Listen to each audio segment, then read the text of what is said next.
ভাৰতৰ গৃহ বিভাগ ব্যৰ্থ প্ৰমাণ হৈছে জম্মুত বাৰম্বাৰ উগ্ৰপন্থীসকলৰ আমাৰ সেনা বাহিনীৰ ওপৰত আক্ৰমণ। এইটোৱে হৈছে ভাৰতৰ গৃহ বিভাগ কেন্দ্ৰীয় চৰকাৰৰ গৃহ বিভাগৰ বিফলতা। কাষত বাংলাদেশৰ ৰাজনৈতিক অস্থিৰতাৰ সৃষ্টি হ'ল। আমাৰ বিদেশ বিভাগ ফৰেন মিনিষ্টাৰ একো গমেই নাপালে। অসমৰ ভিতৰত 25টা ঠাইত আলফাই সন্দেহজনক বস্তু ৰাখিলে আমাৰ অসমৰ গৃহ বিভাগ শুই থাকিলে, মুখ্যমন্ত্ৰী টোপনি মাৰি থাকিলে।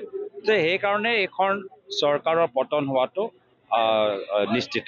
কংগ্ৰেছ যোগেদি অহা পঞ্চায়ত নিৰ্বাচন আৰু বিহালী উপ নিৰ্বাচন সম্পৰ্কে কিছু গুৰুত্বপূৰ্ণ মত বিনিময় কৰা গ'ল। এই ক্ষেত্ৰত আমাৰ প্ৰদেশ কংগ্ৰেছৰ পৰা আমাৰ ৰাণা বৰা আৰু আমাৰ হেমহৰি পেগু সঞ্জু বৰা যোগদান কৰিছে। লগতে আমাক নতুনকৈ যোগদান কৰা প্ৰাক্তন বিধায়ক নলবাৰী সমষ্টিৰ মাননীয় অশোক শৰ্মা ডাঙৰীয়াও যোগদান কৰিছে। খুব এটা ভাল পৰিৱেশৰ ভিতৰত আমি আলোচনা কৰিলোঁ আৰু অহা নিৰ্বাচন পঞ্চায়ত নিৰ্বাচন আৰু বিহালী উপ নিৰ্বাচনৰ বাবে আমাৰ দলৰ কৰ্মীখিনি যথেষ্ট উৎসাহিত। কেনেকুৱা আশা কৰিব বিহালীত?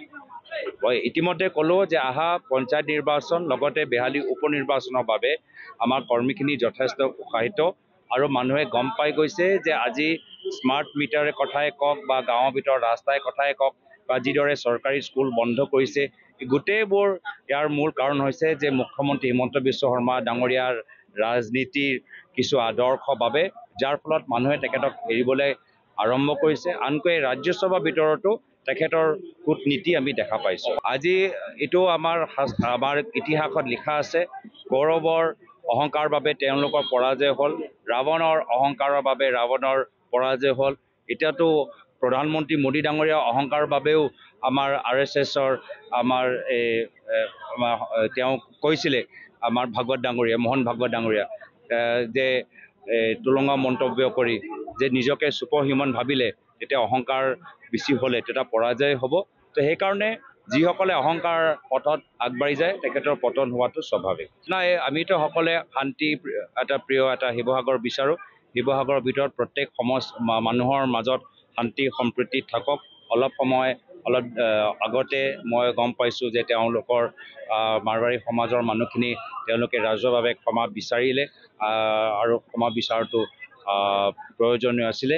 লগতে সেইটো আমাক চাবলগীয়া আছিলে যে আজি তাৰিখত কেনেদৰে পুলিচে সেই দুয়োজন যিজনে প্ৰহাৰ কৰিছিলে, আমাৰ এজন সৰু ছোৱালীৰ ওপৰত যিজনে প্ৰহাৰ কৰিছিলে, সেই দুজনক আৰেষ্ট কৰিবলৈ ইমান তেওঁলোকে পলম কিয় কৰিলে? কি তেওঁলোকৰ হেঁচাত তেওঁলোকে পৰিছিল যাৰ ফলত এৰেষ্ট কৰোঁতে তেওঁলোকে ইমান সময় ল'লে? তো সেইখিনিও কথা চাবলগীয়া আছে আৰু আমি সকলোৱে বিচাৰোঁ যে আমি এই অসম হ'ল ভূপেন হাজৰিকাৰ অসম, চুকাফা চাউলুং চুকাফাৰ অসম, জ্যোতিপ্ৰসাদ আগৰৱালৰ অসম, লাচিত বৰফুকনৰ অসম, শ্বহীদ কমলাবাৰীৰ অসম, কুশল কোঁৱৰৰ অসম। এই অসমটো সকলোৰ হয় আৰু এই অসমৰ ভিতৰত সকলোৰ সংবিধান মতে সন্মান সহকাৰে জীয়াটো অধিকাৰ আছে।